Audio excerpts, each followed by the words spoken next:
celebrate the International Day for Women in Maritime. It is an international celebration. It is no small feat for women to be involved in maritime transportation.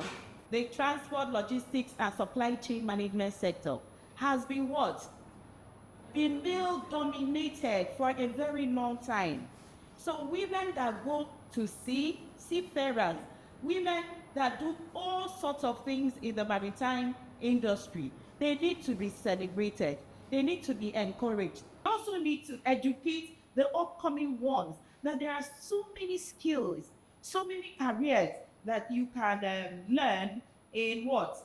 In maritime transportation. And that is why we have invited the women in energy and oil and gas to come speak with us today. And we have the theme from what? Policy to practice, inspiring the next generation of women in maritime, energy, and logistics. And who are those upcoming? Correct. We have policies. Don't ever think that the government or institutions don't have policies. There are very many beautiful policies, but the implementation is one. The impact and how to go about these policies to affect our livelihood is why these women are here. I'm representing women in energy, oil, and gas, and you'll be wondering, who are we? So, Women in Energy, Oil, and Gas and is an international non-governmental association that seeks for inclusivity and diversity and closing out knowledge gap in the energy, oil, and gas. And the truth is, over the years, people in the logistics and transport maritime do not see themselves as part of energy, oil, and gas. I'm sure when you just remember oil and gas, you think of engineers. How many people think that way? Yeah, it's true. A lot of us used to think that way. So one of the things we came to do today is to let you know that you are all part of the energy, oil, and gas. Women in Energy, Oil, and Gas, Weog, started about 8 years ago at a conference called OTC, Offshore Technology Conference in the US, by a Nigerian woman called Dr. Oladuni Owo. Dr. Oladuni Owo was in a meeting where male and female meeting. Energy, oil, and gas is of course dominated by male. And then she saw a woman that was doing so well from Belize, somewhere in the US. And she owns oil rigs, wells, doing so well. And that woman said, go back to your own home country and also develop something from where you are, start where you are. And that was exactly when she came back, about that 8 years ago, she formed this association, Women in Energy, Oil, and Gas. And why did she form it? To close a lot of gaps. And you will agree with me that energy, oil, and gas, there are quite a lot of gaps. By the way, you know the oil and gas sector has 3 streams. Are you aware? The upstream, the midstream, and downstream. So for us, we belong to where? Where do we belong? Fantastic. We belong to the midstream.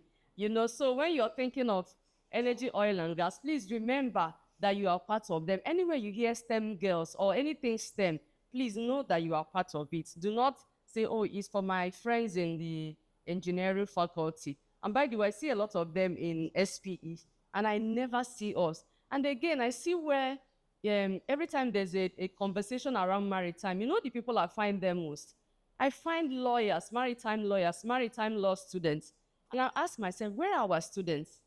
Like our 001 was telling us, be visible, be there when these things are happening. Because you know what? If you don't say I am here, nobody will know where you are. So for us today, we came to expose you, to let you know a bit of where you belong, because tomorrow we're not going to be there anymore. We would have all transitioned into something else. You are the future of the midstream. If you are not there, who will manage all the terminals? When the oil come from the rig, who manages the terminal? When the ships are coming, who man all of them? It is people like you. May is being celebrated as International Women's Day in Maritime. So we said it was a very good time to come, let you know all the amazing opportunities that you have in the midstream of the energy, oil, and gas. Thank you so much. When we're young like you, we miss the opportunity of mentorship. That is why it's very critical for you to come to in fact, take every opportunity to listen to people who are in the industry and do a lot of research. Now, you have found yourself in the School of Transport, and I want to tell you that transport is very wide. It's a very wide sector. We all noticed it during COVID-19 when everything came to a standstill. So only logistics that was moving supply chain, moving services and goods to the house was finding food to eat because transport, logistics, supply chain was involved. Today, you're in the School of Transport, which is a platform for you to diversify into many other areas in the mode of transportation. You have aviation, you have the road, you have the maritime, you have the pipelines, you have so many, the railway, and other ones. You are young with very youthful, innovative minds that you can utilize in this time of technology and digitization. Oh,